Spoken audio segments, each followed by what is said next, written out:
Although the NHL trade deadline is still months away, things are starting to pick up a little bit. Over the last couple of weeks, we've seen some pretty big trades involving the likes of Jacob Trouba, Mackenzie Blackwood, David Jiricek, and there's no shortage of interesting trade rumors going around right now, so I thought it would be fun to make a video going over a list of some NHL stars that I believe we could see traded between now and the trade deadline. Now, I am using the term star a little bit loosely here, but all of the guys we're going to talk about in today's video are relatively big name players, and if they are traded, it'll likely be a pretty big deal. As always, I want to know what you guys are thinking, so if there's any player that I don't mention in today's video that you would have included in your list, be sure to let me know who those players are and why down below in the comments. And if this is your first time checking out the channel and you want more NHL content just like this all year round, be sure to hit that subscribe button. We are almost at 81,000. So with that all being said, let's go ahead and start off with a pretty obvious one here, Ryan O'Reilly of the Nashville Predators. This season has been an absolute disaster for Nashville.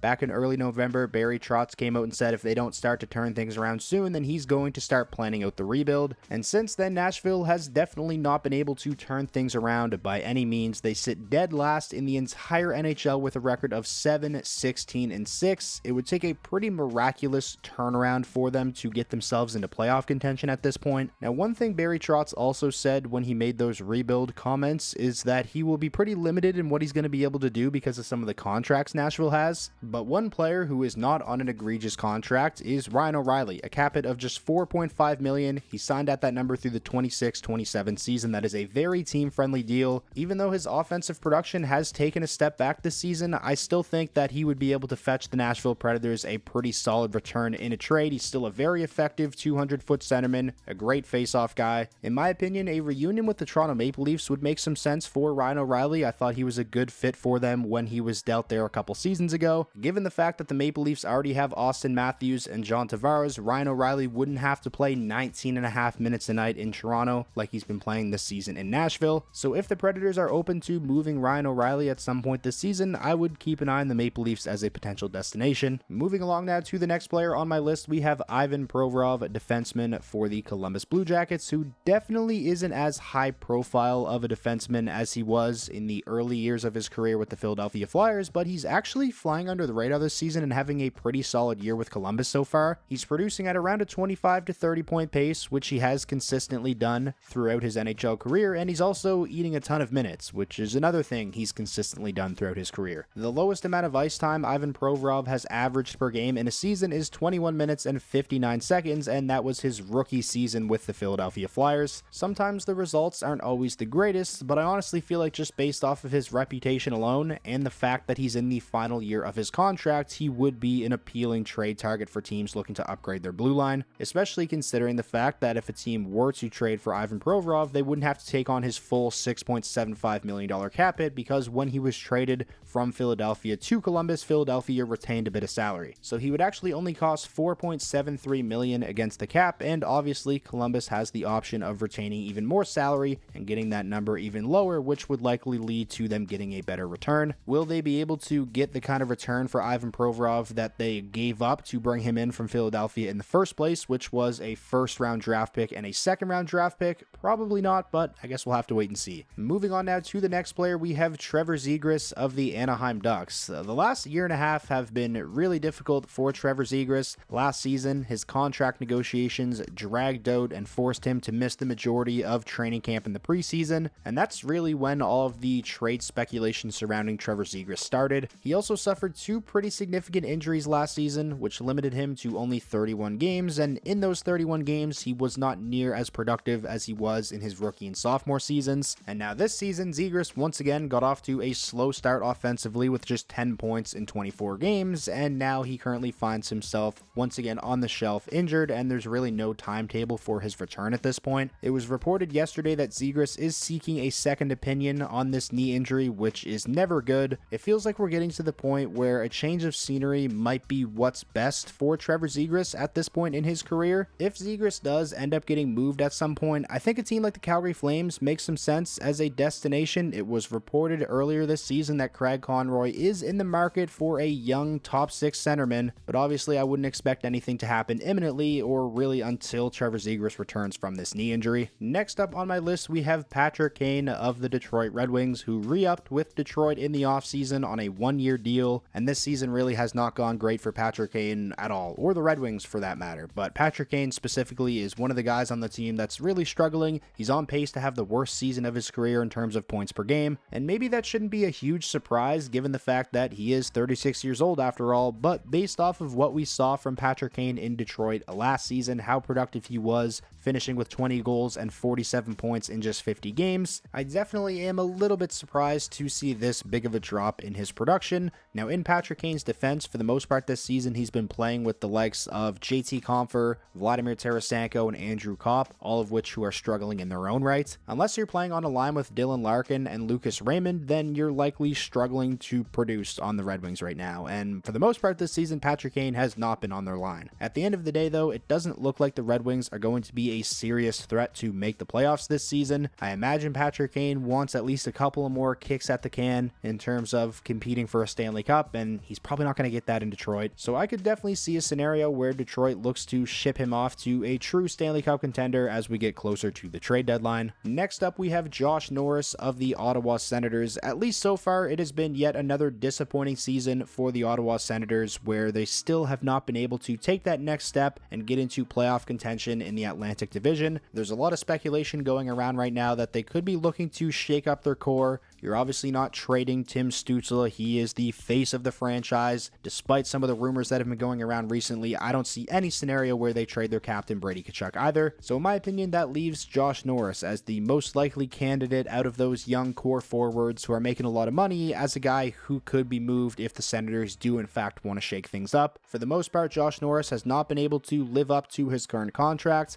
Obviously, a big reason for that is injuries, but still, he hasn't been able to live up to it so far nonetheless. Now, that contract definitely could make a Josh Norris trade a little bit difficult to facilitate. There definitely would be some risk involved trading for a guy like Josh Norris, given the injury history and the fact that he makes almost $8 million a season. But I definitely feel like there would be some teams out there willing to make that risk, given the fact that Josh Norris is still a guy who scored 35 goals in 66 games in his sophomore season, which earned him this current contract. Moving on now to the next player, we have Dylan Cozens of the Buffalo Sabres. Kind of a similar situation to Josh Norris in Ottawa. The Sabres are a team, like the Ottawa Senators, who have really struggled to take that next step and could be looking to shake up their core in the near future. I'm not going to sit here and say Dylan Cozens is the reason the Buffalo Sabres haven't been able to take that next step, but his performance since signing that massive extension has definitely been disappointing. Finished last season with just 18 goals and 47 points, following a career-high 31 goals in the 2022-23 season, and now so far this season, only 13 points in 28 games. Despite his struggles, it sounds like teams would definitely be interested in Dylan Cozens if he's made available for trade. On the most recent episode of the 32 Thoughts podcast, Elliot Friedman said that he believes Dylan Cozens has generated a lot of trade interest around the NHL. Similar to what I said about Trevor Zegras, I think Calgary makes sense as a trade destination for Dylan Cozens. I actually think Dylan Cozens makes even more sense than Zegras, because I think I remember Craig Conroy specifically saying he wants to look at adding a top 6 right shot centerman,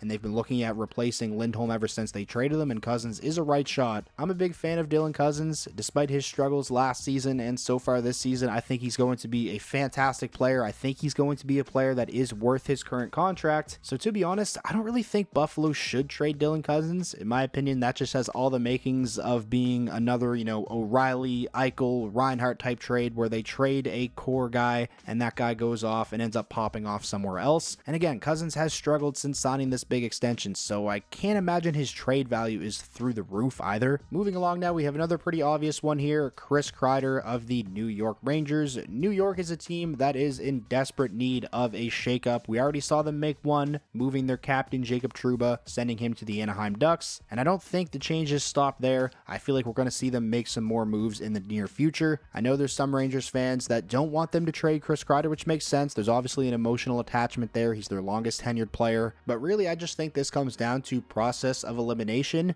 If you really want to make a big splash, you're going to have to trade one of your core guys. I feel like the Zibanejad contract might be difficult to move. You're obviously not trading Panarin or Fox. I don't think you're trading Lafreniere after signing him to that extension either. So I feel like that leaves Chris Kreider as the most likely trade candidate. Although he's having a bit of a down year, $6.5 million for Chris Kreider I think is still easy to stomach. And I feel like there would be no shortage of teams out there willing to take on the remaining years of Kreider's deal at that number. And when it was reported that Chris Drury put out that memo to the league a few weeks back that he's open for business, and people like Jacob Trouba and Kreider were named in that memo, I don't think that was for no reason. We already saw Trouba traded, like I said, so I definitely think there's a very good chance Chris Kreider is going to be next. And now finally, finishing up this video with the last player on my list, Brock Nelson of the New York Islanders. The Islanders currently find themselves sitting 6th place in the Metro Division with a record of 11, 12, and 7. As we get closer to the trade deadline in March, I feel like things will become a lot more clear in regards to Brock Nelson's future. If the Islanders are in contention for a playoff spot, I can't see them moving Brock Nelson, but if they continue to play like how they've played to start this season, then they're probably not going to be in the playoff hunt. And if that's the case, then I definitely feel like it would be in the Islanders' best interest to explore the option of trading Brock Nelson, who is in the final year of his contract. He's set to become an unrestricted free agent at the end of the season. This is a guy who has scored 34 or more goals in 3 consecutive seasons. I feel like there's a chance he could be one of the most intriguing trade targets at this year's deadline and would likely fetch the New York Islanders a pretty massive return. It's been reported that he's already generating a lot of interest from around the league. A team like the Dallas Stars are heavily interested in Brock Nelson, which makes sense with Tyler Seguin going on LTIR. They have cap space to spend, and it has been reported that they are intending on spending that cap space and are looking to be very aggressive. So Brock Nelson definitely makes a lot of sense as a trade target and a guy who can come in and help replace some of that offense they lost with Tyler Seguin getting injured. So that is going to wrap up today's video. Those are some big name NHL players that I believe could be traded at some point between now and the trade deadline in March. Like I mentioned at the beginning of the video, I always want to know what you guys are thinking. So if there's any player that I didn't talk about in this video that you would have included in yours, be sure to let me know who those players are and why down below in the comments. If you made it all this way to the end of the video and you ended up enjoying yourself, please remember to leave a like. It's the best way to let me know that you enjoyed, and it does help with the videos a ton. And most importantly, if this was your first time coming across the channel and you want more NHL content just like this all year round, be sure to hit that subscribe button, and I will talk to you all again soon.